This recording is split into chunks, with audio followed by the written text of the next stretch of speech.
میری لکھی ایک نظم، عنوان ہے ایک بے مقصد جذبہ۔ شام کے رنگوں میں ہے ایک رنگ اس کا بھی،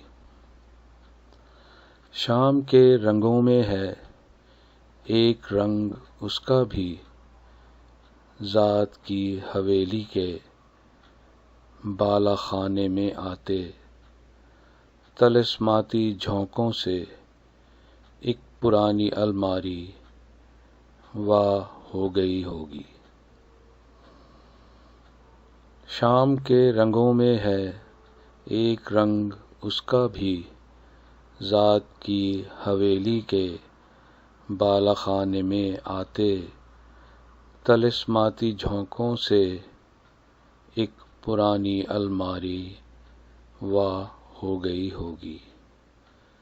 پھیلتی ہے دھیرے سے ایک سانولی خوشبو، پھیلتی ہے دھیرے سے ایک سانولی خوشبو، پھر سے نکل آئی ہے وہی سیاہ بخت قدیم دید کی تمنا بھی۔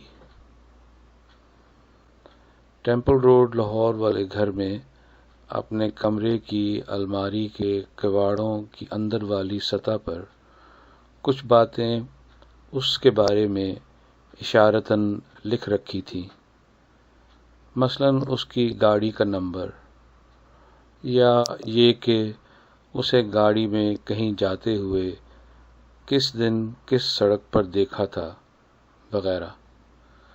بعد میں ڈائری لکھنی شروع کر دی، مگر وہ ابتدائی اندراج الماری ہی میں لکھے رہ گئے۔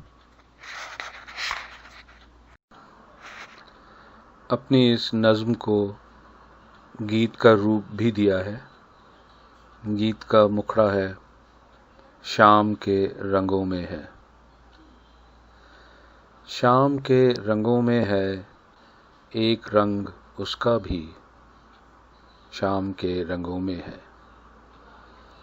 ذات کی حویلی کے بالا خانے میں آتے طلسماتی جھونکوں سے ایک پرانی الماری واہ ہو گئی ہوگی، شام کے رنگوں میں ہے۔ پھیلتی ہے دھیرے سے ایک سانولی خوشبو، پھر سے نکل آئی ہے وہی سیاہ بخت قدیم دید کی تمنا بھی، شام کے رنگوں میں ہے ایک رنگ اس کا بھی۔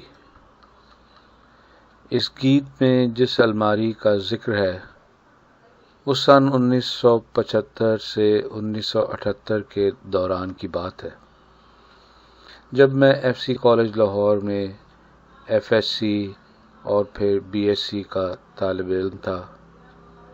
ٹیمپل روڈ لاہور والے گھر میں اپنے کمرے کی الماری کے کواڑوں کے اندر والی سطح پر کچھ باتیں اس کے بارے میں اشارتاً لکھ رکھی تھیں، مثلاً اس کی گاڑی کا نمبر، یا یہ کہ اسے گاڑی میں کہیں جاتے ہوئے کس دن کس سڑک پر دیکھا تھا وغیرہ۔